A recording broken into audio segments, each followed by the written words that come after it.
Hey you guys, welcome back to the Bougie Black Girls YouTube channel, or welcome if you are new. My name is Dana, and I feel like every time I hit a good stride with the channel, I get thrown a curveball through life. And I think that moving forward, I'm gonna just try and start rolling with the punches, folding that into some of the content you guys are gonna see, instead of sort of sanitizing it and waiting to come back. So the latest curveball that life has thrown me has been car shopping, which is absolutely my least favorite thing to do. I am the type of person who buys a car and sort of just tries to ride it until the wheels fall off. But due to circumstances that were not my fault, I got into two accidents, and the last one resulted in my car being totaled. So I was kind of in a situation where I had to go car shopping. I've never had to do that by myself before. And between like comparing safety features and makes and models and all those things, it was just a very difficult process. But I want to kind of walk you guys through what that looks like for me, go over some of the tips and the tricks that I learned throughout that process. So hopefully if you are embarking on buying a new car as a solo dolo person, you have some tips on how to do that. So be sure to give this video a thumbs up, subscribe, share it with anybody who may need it, and let's just dive right in. Okay, so setting the scene, like I said, I got into two accidents over the course of like a little over a month. The first one, not my fault. I was in a parking lot and somebody sideswiped me. It kind of turned into a hit and run when the lady ran off, but I was able to get her plate information, and her insurance sort of was going to pay for repairs. And before I could even get into getting that done, I got into another situation where there was a hit and run, which I don't know how anybody is that unlucky. I don't know what karmic debt I was having to repay this month, but sure, okay, it's done. And unfortunately, the last accident resulted in my car being totaled. So dealing with one insurance company and then my insurance company and having to figure out like the value of the car and all of that good stuff, it was just like pure chaos. Now, thankfully, my insurance company did give me a fair shake for the overall value of my car. And then it was just me being tasked with having to figure out what I was going to buy. My initial inclination was literally just to kind of copy paste the car that I had previously. But after talking to some friends and some family who kind of calmed me down about the whole situation, it wound up being just a great opportunity to maybe address some of the things I didn't love about my previous car in the next car that I got. So for me, I definitely wanted something that was going to be affordable. One of the good things about the car that I unfortunately lost was that it had been paid off for a couple of years, and I really enjoyed not having a car payment. So I kind of just wanted to get back to that. Kind of on a similar note, I wanted a car that was reliable. Previously, I was a Toyota girl, and anybody who drives a Toyota knows that those cars are super duper reliable. They don't break down or have a lot of mechanical issues, generally.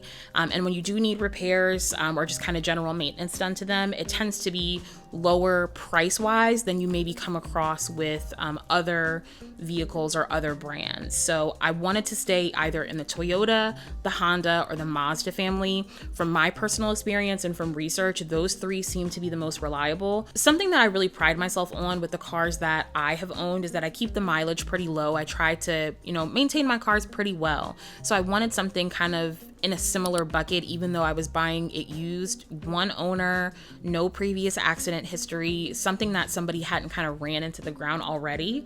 And then outside of that, I wanted it to have all of the safety features that are really helpful for me as somebody who's a very defensive driver. So lane departure, sort of like the hazard notifications and things of that nature. And then two other criteria that weren't necessarily essential, but still kind of important. My dad has always kind of coached me through my car buying process, and he has this thing about not buying previously owned rental vehicles. Not that there's necessarily anything wrong with it, but it's harder to keep a good history of like how somebody is driving a car when a car is being driven by so many people. So I don't think that necessarily has to be a deal breaker for you. That's kind of just like a no-no that he has sort of put in my brain. So true or false, I just wanted to avoid that. And then the other thing I wanted to consider was transitioning over from a sedan to an SUV. I'm a little bit shorter. Like I said, I'm a very defensive driver, so I thought that possibly sitting up a little bit higher was going to be great for me, but I didn't want a huge SUV, if that makes sense. And so lots of little details and things that I wanted there, but at least I hope it wasn't like an unreasonable, ridiculous request.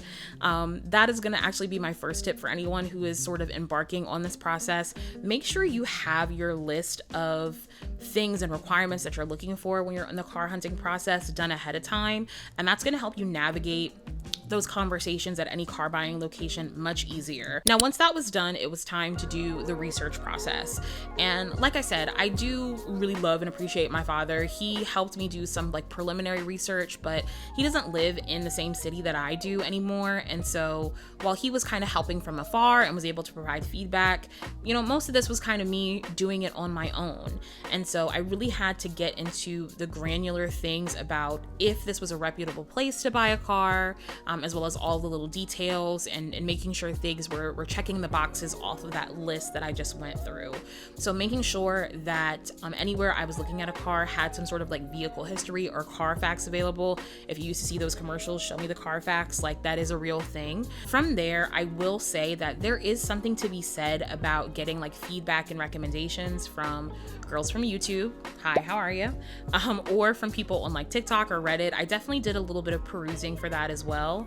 Some of the car expert folks were super helpful on TikTok, but I kind of tried to take anything that was being said from somebody at a dealership with a grain of salt. So for example, if they were talking about a Toyota and the page belonged to a Toyota dealership, I wasn't really expecting them to like give me the cons of the car. I also really enjoyed the videos from girls who had kind of just bought a car and was like, hey, I've had the car for a month, I've had the car for 6 months, I've had the car for a year, here's what I think. All of that was super duper duper helpful. Now, one tip that I saw a few times that is super helpful and I will be recommending to women over and over again now for the rest of my life is to compare the size of the car that you're thinking about buying to the car that you were previously driving. And so when it comes to like the length of the car from like the front hood to like the end, I'm not describing this well. I don't know car anatomy well, but like the front hood, how long is that in comparison to the car that you were driving? The back of the car, the trunk to the edge. I'm explaining this so badly. You know, how long is that and how does that compare to your previous car? I kind of know what I can and can't handle. And as somebody who prefers to drive a smaller, more compact car, and was looking at SUVs, some of the ones that they were recommending to me weren't going to work. Somebody tried to get me to drive a Toyota Highlander, and I know some women got it like that, and I applaud you, but I can't be driving that monster truck around town. Okay, I can't park it, I can't turn it. So you gotta box your weight, ladies. So speaking of test driving, let's actually talk about my thoughts on where to purchase a vehicle. Now, I hate the car dealership, and this is no shade to anybody who is a car salesman, car salesperson, but some of y'all make life really stressful. I don't want to talk in parables when I'm thinking about buying a car. I kind of need to know what the price is, what flexibility do we have in the price. In addition to that, like what warranty can I get? Like those are the things that I need to be very cut and dry. And while this definitely wasn't the case at every dealership I went to, some of them were actually really cool. It's just that they didn't have what I was looking for. I felt like a significant amount of them were very aggressive. There was a little bit of like smoke and mirrors that just felt like dishonesty to me. And like, while I can negotiate, I'm actually relatively good at negotiating in other areas of my life. So I'm not necessarily intimidated by that. I kind of just didn't want to for the car buying process because of the circumstances that I was buying the car in. It was already such a high stress situation. I just kind of didn't feel like haggling. And so a friend of mine recommended to me after like my third or fourth dealership visit to try out CarMax or Carvana.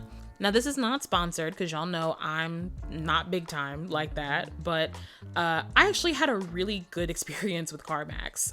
I kind of walked in with a little bit of perception that like buying a car from a location like that wasn't a good idea. And I'm not really sure where that idea came from. But from the fact that they don't do negotiation, the price that you see online is the price of the car. The fact that their agents in store and online don't work off of commission, so it was kind of nice for me to just be able to work with whoever was available. And the fact that they are constantly updating their website in real time, what they do and what they don't have, and they can tell you what they can and can't get shipped into town for you. It was kind of just a 10 out of 10 experience, and I did wind up buying the car from them. I went into the location with my list of requirements. They gave me absolutely no pushback. They hopped on the computer and pulled up the cars they had in stock that sort of met my specifications. I was able to sort of decide whether or not that was something I wanted to pursue. Once we had something picked out, it took about, I think, 6 days to get it shipped, and then they do like another inspection once it arrives to their lots. And then I was able to do what they call an express pickup, where once the car was delivered, I test drove it for like 20 minutes, did my walk around, and then I was able to walk out with the keys in hand that very same day. And I think where you're at mentally and the type of experience you're looking to have is really going to dictate where you go. I think if you kind of know what you want to peruse a catalog, you want a lot of selections and a lot of options between one location and the next where you can travel or they can ship it to you, then CarMax is probably going to be a good fit. Again, I haven't used Carvana, but they kind of seem to have a similar vibe. If you need a little bit more guiding and hand holding and don't mind the negotiation process, then I think the dealership is the right fit for you. I think if you're looking for somebody to kind of essentially tell you what you need, the dealership is going to be a little bit more of that hand holding, car 101 experience. And I bought my first car at a dealership, and they definitely helped me figure out what was going to be a right fit for me at the time. Whereas this time I kind of knew like what I was and wasn't going to do, because I'm a little more seasoned in the game. So with all of that being said, let's talk about my new baby. I wound up getting a Mazda CX-30, and I absolutely love it. I'm obsessed already. Like I mentioned, I was going from a Toyota, which I was very, very happy with, but it was a smaller car. And I felt like the only way to turn the situation from a negative into a positive was if I was going to be able to have a slight upgrade, which is definitely what I got and then some. So taking a little bit of a car tour, this is definitely a newer model. I'm not going to give you the specific year, but it's a newer car, and the mileage was definitely very, very low. There was only one previous owner, which was a huge selling point for me. Mazda also has another small SUV, the CX-5. I test drove that one. It just felt a little too big, and the Mazda CX-30 was that great sweet spot. Coming from a Toyota sedan, it only feels slightly bigger in the front and in the back, but it definitely gives me that height, and I hadn't had any problems parking it or getting where I need to go. Now the car I got is black with a black interior, and I love how mysterious and moody that is, but I wouldn't be me if I did not add my pink little touches where I can. And so those little accents, I've started with my steering wheel cover, and I'll probably add a few more.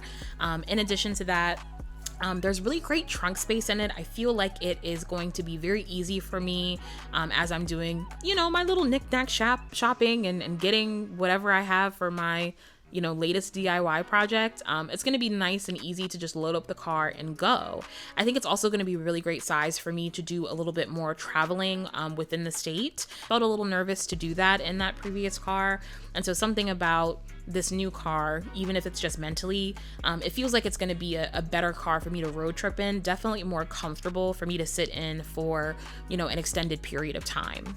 And then the only other two cons that I have is that this is a car where you definitely want to be careful and mindful of your blind spots. I feel like the windows in this car are a little smaller than what I'm typically used to on the Toyota that I was driving. So I have to just be a little bit more conscious when checking my blind spots. And then not a Mazda issue, but a CarMax issue. I only got one key fob when I purchased the car. It's a push to start. And so it's like I don't... And then the other issue, which is not a Mazda problem, but it's a CarMax issue, is that I only got one key with the car. And so because it's a push to start, getting a spare replacement fob is pretty pricey. I wound up paying, I think, close to $400. If I would have went to the Mazda dealership, they quoted me almost $600. But thankfully there is a like a key, what are they called? Locksmith place that does car key replacements that was able to do it for just a little bit cheaper for me, but still not like, I don't know, $150, which is what I probably would have wanted to pay, but I digress. And yeah, that's going to be all I have for you guys today. You know, it was quite an experience, but I'm glad that I did it.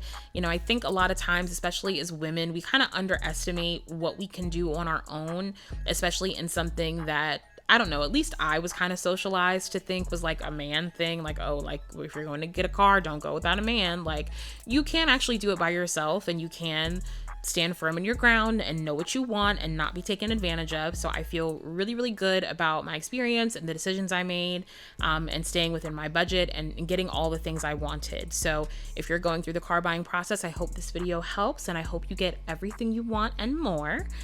Please be sure to give this video a thumbs up if you enjoyed it. Subscribe to the channel so you don't miss any updates. Like I said, I'm really trying to get back into the consistency thing throughout the rest of this year. It's not too late to meet those 2025 goals. Please be sure to follow me on socials. If you have any other car buying tips or tricks, drop them in the comments, especially us ladies. We gotta stick together, okay? Because some of these men at these dealerships, not all of y'all, but some of y'all, I'm watching you. Stay safe, everybody. Stay healthy, and I will catch you next time. Bye.